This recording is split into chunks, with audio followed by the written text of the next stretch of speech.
When I was there, your church was feeding people.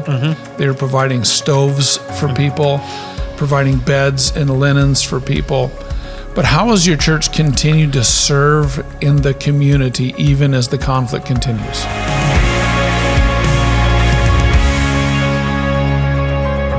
All right, hey friends, I am here today with Pastor Nick. His name is Pastor Mikola, and he is from Irpin Bible Church in Ukraine. Now, this is kind of an interesting story. I met you here in the States for the first time. When I went over to Ukraine with my friend Fred in 2022, we went over 2 times. You were not there. You were out doing ministry in other places. Yes. But I met Sasha and others, and we just fell in love with the church. We fell in love with the people and what you are doing there. So from Freshwater, in my heart, we just want to say thank you for coming on our podcast. Thank you for letting me be here, and thank you from Friendship. Friendship in difficult time is always costed more. Thank you, John. Yeah, it does. And we are sister churches, which means that we pray for one another and encourage one another. And just to have the chance to have you at Freshwater is a real joy and honor. And so earlier I was talking with Pastor Nick, and you said that your church, you basically had pre-COVID, or not pre-COVID, you were pre-war church, and post the invasion. We know the war is still going on. Russia is still fully engaged in throwing missiles and everything else. Now, the Russians came into Irpin and they stopped 1 block from your church. Tell us about your church's response when the Russians invaded. We do not believe in war. It means that there is no idea. We heard information, especially from U.S., warning government. But with a church pastoral team, we decide to buy a generator and gas. Why? When there is no electricity, you need them. And we bought some food, enough food. And this was 6 months before... No, not 6, maybe it was in December. So 2 months before the war started, your church bought a generator, fuel, and food just in case of an emergency. And also we discussed with pastor who plan to stay, who should evacuate. And when it happened, 24, we have prayer meeting in evening. But we can go to our church hall. Also in city was dangerous. In first day of war, Russians sent 32 military helicopter with troops. They shoot in Hostomel, make his base to invading Kiev. And we go in shelter. We prepare our shelter. We have basement, and we make from this basement as shelter. And our prayer meeting was in the basement, and some people ask us, can we stay here? We are afraid, go home. And sure, 40 people stay in our basement. Next day, 80, next day 100. In the difficultest day, it was 350 people who stay in our church. Wow. Our church was as an evacuation hub. I think we helped more than 6,000 people to evacuate from Irpin.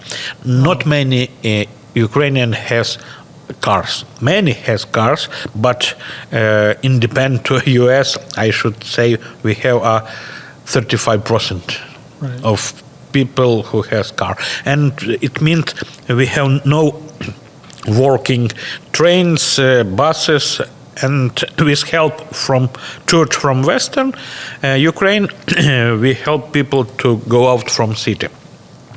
And for them who stay, our church was a surviving hub. They came to us to charge his phone. We have generator. We can cook some warm food, and especially oldest people like soup or tea. And also they start to it was church and church building, and we make also every evening prayer evening and every morning prayer, and people connected to us, and also people who never believe, never pray, start to visit this gathering. As a Russian left Kiev region, it was exactly end of March.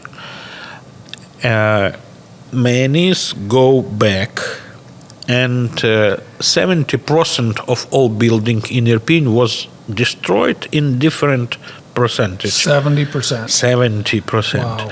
Yeah, some building was glasses only, lose his glasses, but it was building who can be rebuilt at all. Right. And we start to help people. We are very thankful to U.S. Christian and churches. They help us with funds. We can buy mattress, plastic, and all what needed to rebuild, and help people to live and to make new start. Many start as new. Also in that time come new refugees from east, and from our church was evacuated 100%, and during next 10 months 50% came back. 50% of your church came back after Yes. 100% left.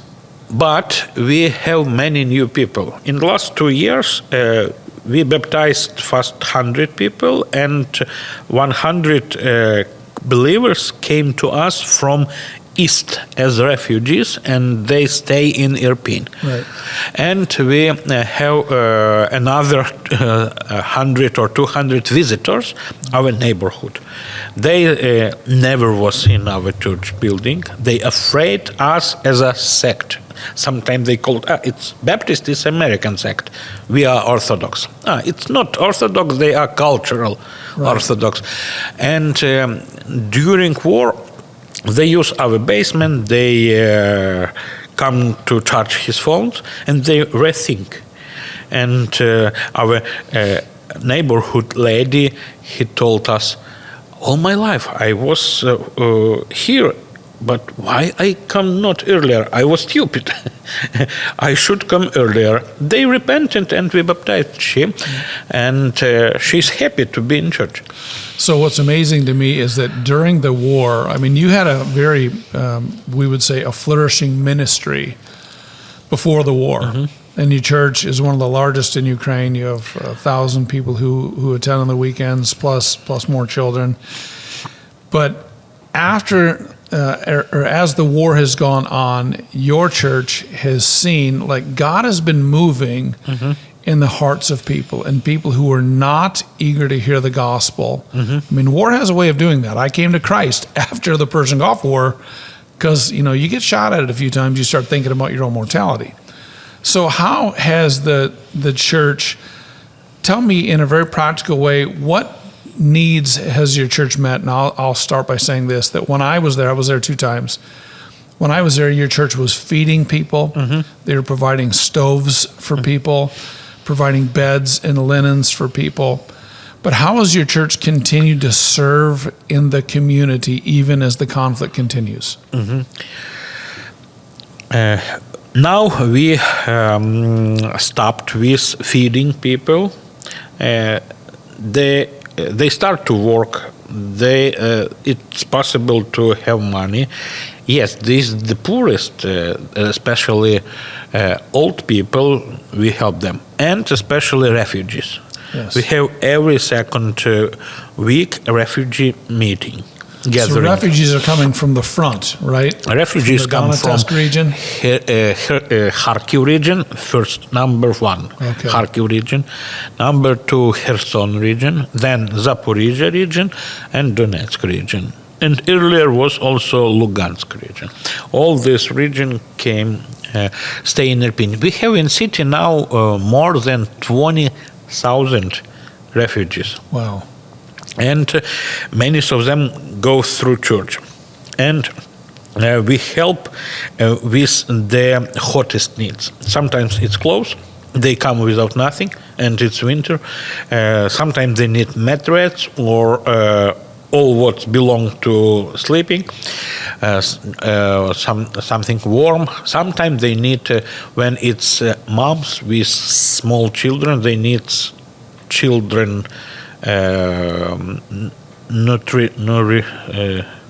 children Formula. children nutrients. Yes. What to eat, small Yes. babies. Yes. And having all these people, our team start to make special Bible class. Who never read Bible but will try it?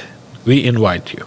And we have in this class from 50 until 70 people every week. Then we have Bible reading. Come to hear Bible.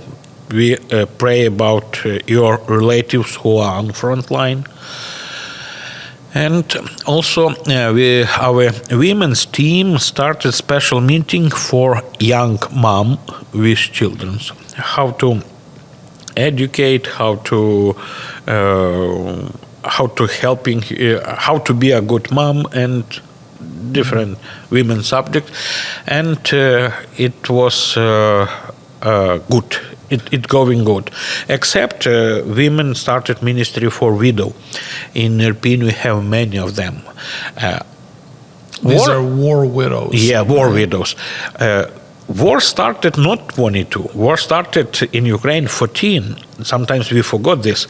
Putin came and invaded on Crimea and Donetsk and Lugansk 2014.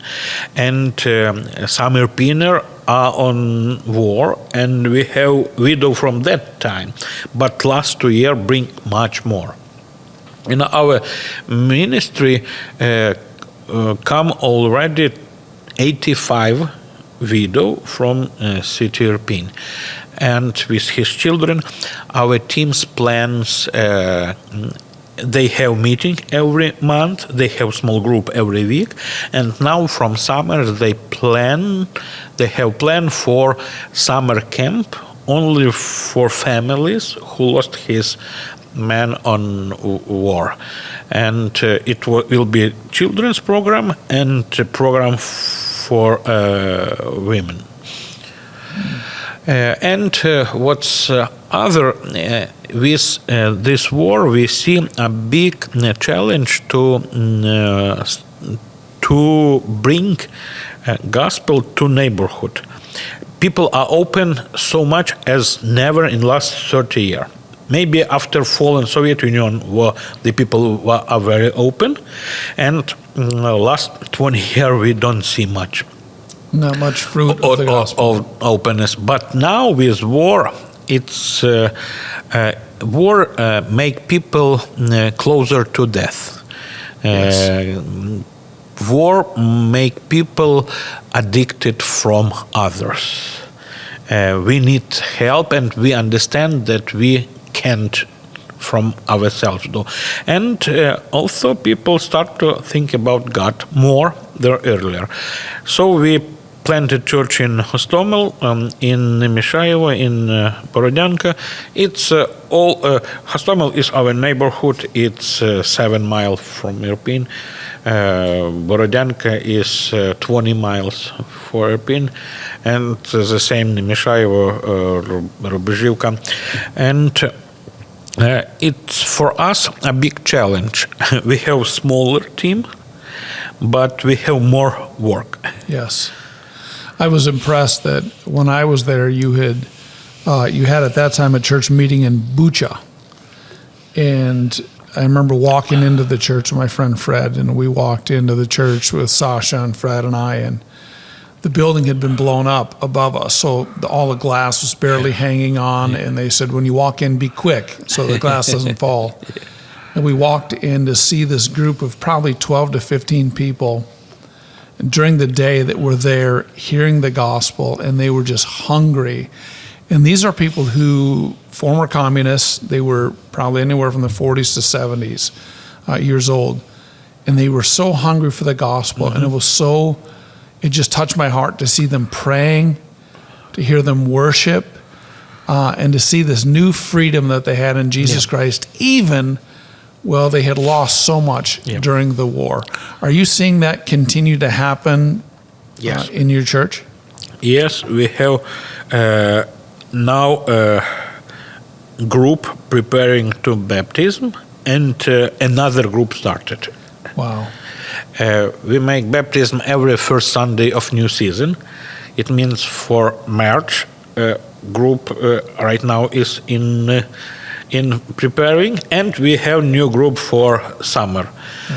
And we war not stopped, and people are tired from war, and I see more hopelessness. Yes. And we see our church ministry as hope ministry more than somewhere earlier.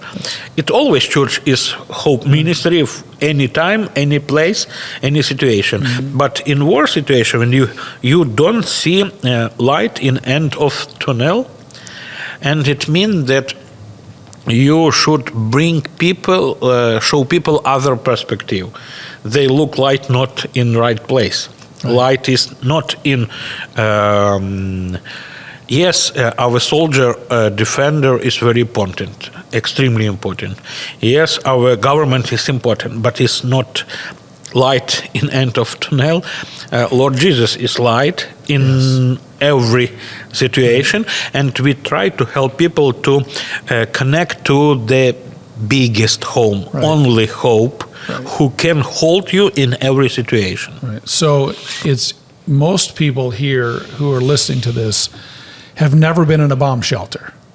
And most homes have bomb shelters in them. No, it's a problem that we have no. So you don't have bomb shelters. Our neighborhood with last 2 months come again big missiles attack from Russians, and our neighborhood wrote on Facebook, "Can we come to your church to shelter?" They always look when they have not bomb shelter. They look in neighborhood. Right, for a concrete structure. Yes. So, for us, I mean, the bomb shelters are rare. But I know that many of the bomb shelters in Ukraine that are there, that was from the Cold War, because they were Russians and they're afraid of U.S. bombing them, so they built bomb shelters. And now, in what I don't think people understand is that you are doing ministry. Well, there are missile attacks still happening. You said daily the air raid sirens go off, almost daily. Correct? How many times a day do the air raid sirens go off still? Sometimes twice, sometimes one. There is days without, but it's not often. And what is difficult for many is it's night, come night. Yes. And not all can sleep in that time. I can sleep good. Right. But it's God mercy. But some, when they hear alarm, they can sleep. Right. How do you encourage your team, your volunteers that are going out day after day and serving? How do you keep them encouraged? First, we often told about private connection to Jesus. There is nothing, there is no power, there is none possible to still be in war situation and be without connection to Lord. We need His word, we need prayer, and we need third one another. We together meeting. Be together is now much important than someone earlier. We understand that we as a group can hold one another much intensiver, and we help one another. One is more funny, other is more strength, other is motivation, third is with depressions, and we help other to hold one another. And fourth, serving other. When you concentrate on yourself, you come to depression. When you concentrate on Lord, be together and serving other, Right. you survive. You go on. You be on right way. Right. So you've said again and again and again how important community has been during this time. It's much more clear. Without community, I can't understand how can we survive. Also, unbelievers, I think, come to us. They see community.